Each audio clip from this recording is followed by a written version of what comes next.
लोकसभा चुनाव के महासंग्राम में जिस तरीके से हरियाणा की भूमि रणयुद्ध बन चुकी है, उसी आधार पर कांग्रेस पार्टी बीजेपी को सत्ता से बेदखल करने के प्रयास कर रही है। वहीं भारतीय जनता पार्टी तीसरी बार हैट्रिक लगाने के यहां पर तमाम प्रयास करती हुई नजर आ रही है। हरियाणा में आज करनाल में सचिन पायलट पहुंचे। उन्होंने पूर्व सीएम मनोहर लाल खट्टर पर जमकर निशाना साधा। उन्होंने कहा कि नॉन परफॉर्मिंग सीएम 4.5 साल तक हरियाणा की जनता को गुमराह करते रहे और हरियाणा के लोगों के अधिकारों की लड़ाई करने का जब वक्त आया तो कुर्सी को छोड़कर चल दिए। सचिन पायलट का वो बयान सुनिए, उसके बाद तमाम सहयोगियों से चर्चा जारी रहेगी। कि कांग्रेस पार्टी ने जो घोषणा पत्र बनाया है, उस घोषणा पत्र में साफ साफ लिखा है, पहली बार देश में किसानों को उनकी फसल की खरीद पे एक कानून बनने जा रहा है।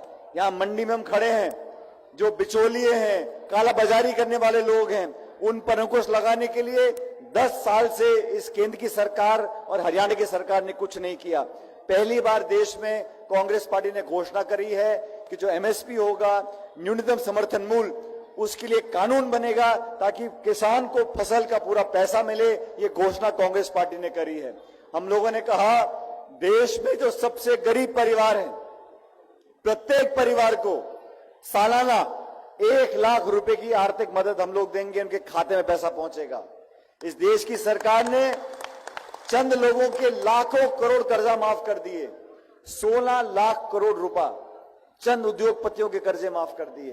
तो देश में जो सबसे गरीब परिवार हैं, उनके घरों में 1-1 लाख रुपए देने की घोषणा कांग्रेस पार्टी ने करी है। हम लोगों ने कहा, जो नरेगा के काम चलते हैं, रोजगार का अधिकार कांग्रेस पार्टी ने दिया था। हमने कहा, जो दिहाड़ी मिलती है, अभी 200-250 रुपए मिलती है, उसको 400 रुपया करेंगे। जो महंगाई का हाल हो गया है, जो बेरोजगारी, शिक्षित लड़के लड़कियां भटक रहे हैं, उनको रोजगार देने को तैयार नहीं है।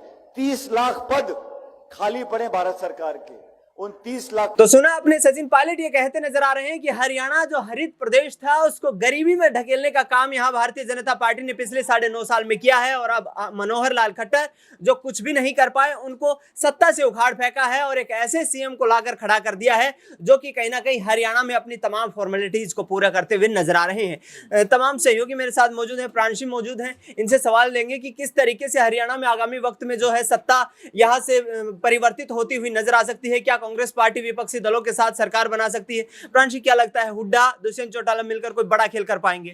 देखिए, फिलहाल तो कयास और अटकलें तेज हैं दिनेश। जिस तरह से हम हरियाणा की सियासत में देख रहे हैं, बीते लंबे दिनों से हम देखते चले आ रहे हैं कि अनिल विज की जो नाराजगी बीजेपी में दिखाई दी है, उसके बाद से कयास यही तेज हुए कि कहीं ना कहीं मुख्यमंत्री पद की दावेदारी के लिए बीजेपी खेमे में उन्हें आगे किया जा सकता है। लेकिन आज जिस तरह से सचिन पायलट को कांग्रेस ने हरियाणा की सियासत में एक्टिव कर दिया है, सचिन पायलट एक ऐसे नेता हैं जिनका इस्तेमाल कांग्रेस समय समय पर करती हुई देखी जाती है। एक तरीके से जो सचिन पायलट मुख्यमंत्री पद की चाह में राजस्थान की सियासत में रहे हैं, उन सचिन पायलट को जिस तरह से आगे किया जाता है अन्य राज्यों में, हमने देखा छत्तीसगढ़ में प्रभारी के तौर पर उन्हें नियुक्त किया गया। इसके बाद सचिन पायलट मध्य प्रदेश भी पहुंचते हैं, इसके बाद सचिन पायलट दिल्ली भी आते हैं, लेकिन अब हरियाणा की तरफ उनका रुख हो चुका है। और ऐसे में सचिन पायलट प्रचारकों की लिस्ट में जिस तरीके से शामिल होते हुए नजर आए हैं और अब वह बीजेपी की मुश्किल बढ़ाने के लिए हरियाणा पहुंच चुके हैं। अब यहां पर यही देखना होगा कि राहुल गांधी और प्रियंका गांधी का जो झुकाव सचिन पायलट के ऊपर देखने को मिलता है, वो यहां पर क्या कुछ कमाल करते हुए नजर आते हैं। क्योंकि सचिन पायलट हिमाचल जब पहुंचे थे, तब वह यही कहते हैं कि हिमाचल आया हूं तो जीत दिलाकर ही जाऊंगा। और उसी जिस तरह से उन्होंने वो बात कही थी, उसके बाद से देखा जाए तो पायलट को वो नजरें हमेशा ही टिकती हुई नजर आती हैं कि पायलट अब जिस राज्य में जाएंगे, वहां पर वह क्या कुछ खेल करेंगे। अब हरियाणा में ये देखना होगा कि सचिन पायलट की रणनीतियां कितना रंग लाएंगी। बिल्कुल। अमन जी, यहाँ पर जो देवेंद्र बबली हैं, जननायक जनता पार्टी के विधायक, वो कहीं ना कहीं कांग्रेस पार्टी में शामिल होने की उनकी खबरें सामने आ रही हैं।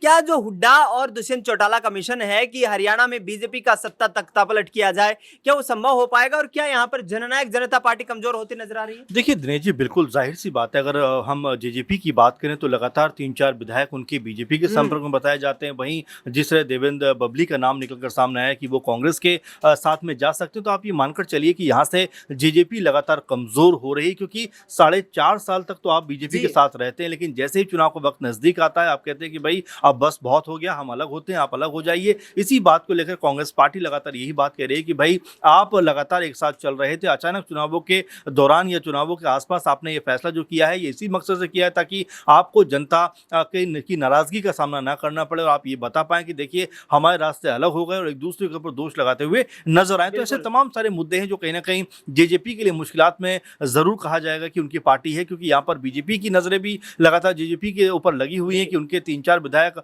अपनी तरफ मिला लिए जाएं। वहीं कांग्रेस पार्टी भी लगातार इस फिराक में है कि अगर 2-4 उनके विधायक इस तरफ आ गए तो उनकी स्थिति मजबूत हो सकती है, क्योंकि देखिए अभी बहुत सारे पॉलिटिकल खेल हरियाणा में होना बाकी है।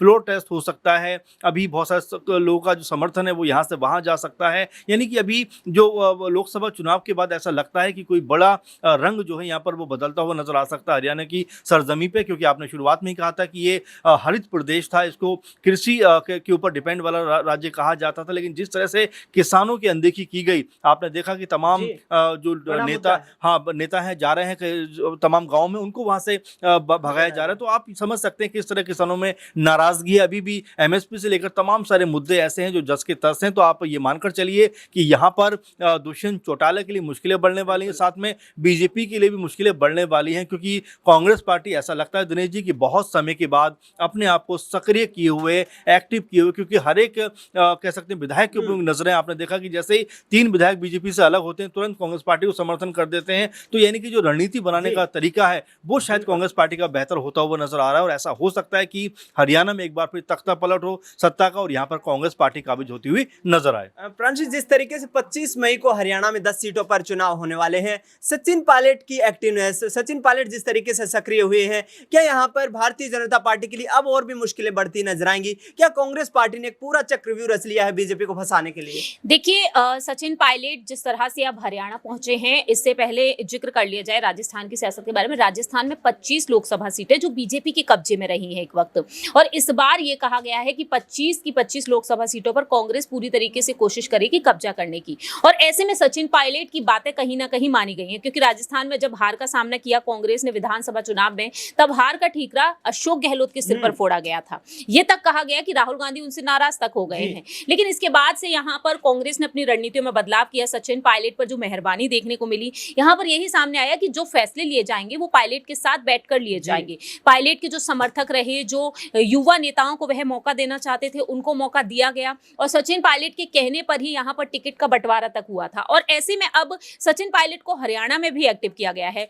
जब उन्हें छत्तीसगढ़ का प्रभारी नियुक्त किया गया था, तो प्रभारी नियुक्त होने के बाद छत्तीसगढ़ में भी उन्होंने कई बदलाव किए थे कांग्रेस खेमे में, और अब वह जब हरियाणा पहुंचे हैं तो जाहिर है कि कांग्रेस पार्टी वहां पर भी कई बड़े बदलाव करेगी, क्योंकि सचिन पायलट पर कहीं ना कहीं प्रियंका और राहुल गांधी का भरोसा अब भी यहां पर नजर आता है। अब देखते हैं कि आखिरकार सचिन पायलट यहां पर क्या कुछ बदलाव करेंगे। अभी तो जाकर सिर्फ उन्होंने ऐलान किए हैं, अभी काफी दिन यहां पर बाकी रह गए, और अब कुछ समय बाद, कुछ महीनों बाद विधानसभा चुनाव भी होंगे, तो उसके मद्देनजर रखते हुए सचिन पायलट यहां पर काम करते हुए देखे जा रहे हैं। बिल्कुल। अमन जी, आखिरी सवाल रहेगा, क्या विधानसभा चुनाव में भारतीय जनता पार्टी को मुश्किलों का सामना करना पड़ेगा, क्योंकि स्थानीय नेता जो हैं वो नाराज हैं और तमाम विधायक इस दल से उस दल का रुख करते नजर आ रहे हैं? जी बिल्कुल दिनेश जी, आप देखिए कि जितने बड़े नेता हैं वो अंतर कलह कहीं ना कहीं दिखाई पड़ता है। अनिल विज की अपनी अलग कहानी नजर आती है, तो वहीं जो नायब सिंह सैनी कुछ ही दिनों पहले सीएम बनते हैं, उनसे लोग जो बीजेपी के हैं, जो अंदर खाने की बात है, वो लगातार असंतुष्ट हैं। तो आप मान सकते हैं कि बीजेपी के अंदर भी तमाम तरह की दिक्कत परेशानी हो सकता है कि